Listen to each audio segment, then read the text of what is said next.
unsur yang keempat adalah tema ya. Jadi kalau tema ya kurang lebih sih sama ya dengan novel, artinya di situ pasti ada konflik, kemudian juga ada cerita pengalaman manusia dan juga pasti ada pelajaran moral. Jadi kurang lebih sih sama kalau antara novel dan sebuah cerpen itu ya harus ada, intinya adalah ada values ataupun nilai-nilai yang ingin ditanamkan dalam cerita tersebut, di sela-sela mungkin keromantisan ataupun juga di sela-sela misalnya intensitas konflik yang terjadi dalam sebuah cerita pendek tersebut gitu. Kemudian juga temanya itu juga harus tentu selaras ya, artinya kita punya tema untuk misalnya ini kalau novel saya misalnya novel hijrah kan ceritanya, maaf yang ini novel Istri Thalia ini novel hijrah. Jadi bagaimana seorang sepasang pengantin baru yang mereka ketika pacaran sering mengunjungi tempat hiburan malam, kemudian akhirnya mereka pada awal akhirnya memutuskan untuk berubah untuk menjadi lebih baik. Nah itu kan pasti ada temanya, adalah tema hijrah ya, tema berubah menjadi lebih baik ya.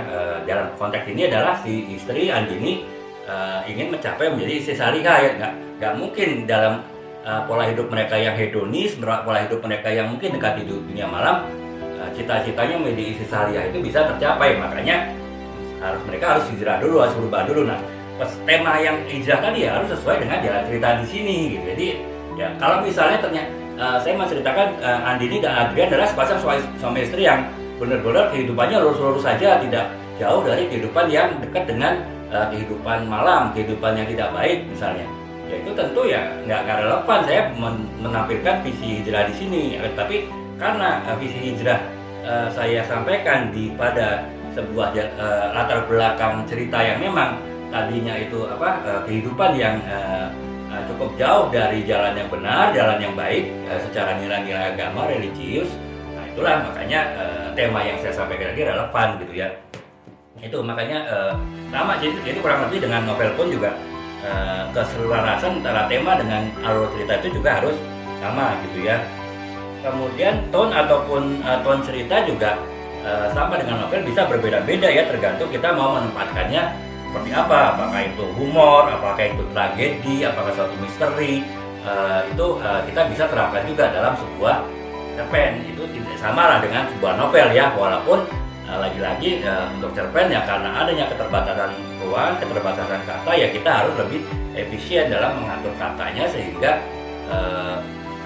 tone tersebut bisa lebih terlihat dengan cepat gitu. Pada awal cerita itu sudah terlihat apakah mau humor, apakah mau tragedi, apakah mau misteri, dan juga ataupun tonton yang lain. Berbeda dengan novel yang mungkin bisa jadi di bab pertama masih belum terlihat nih tonnya mau humor kah, mau tragedi kah, mau misteri kah, atau maupun tonton yang lain gitu ya.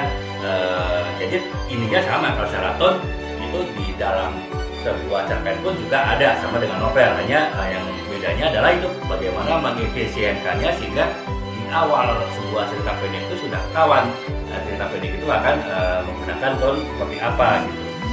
Kemudian untuk gaya penulisan kurang lebih hampir sama ya, artinya kita bisa melakukan pilihan kata, pilihan ritme, kemudian pilihan bahasa itu sesuai dengan yang ingin kita tulis dalam buku kita gitu. Kemudian juga kita harus mencocokkannya juga dengan karakter dan suasana. Kalau misalnya ceritanya adalah karakter yang mungkin misalnya tadi dekat dengan dunia malam ya berarti ya gaya bahasanya, penulisannya mungkin gaya penulisan yang menggunakan gaya bahasa metropolis misalnya kan, bukan istilahnya mungkin gaya bahasa yang agak-agak secara kesantunan secara umum mungkin agak kurang gitu ya. Jadi sama dengan novel sih, intinya ya kita menyesuaikan gaya penulisan itu dengan ceritanya gitu ya. Jadi artinya tidak terlalu beda lah dengan novel gitu.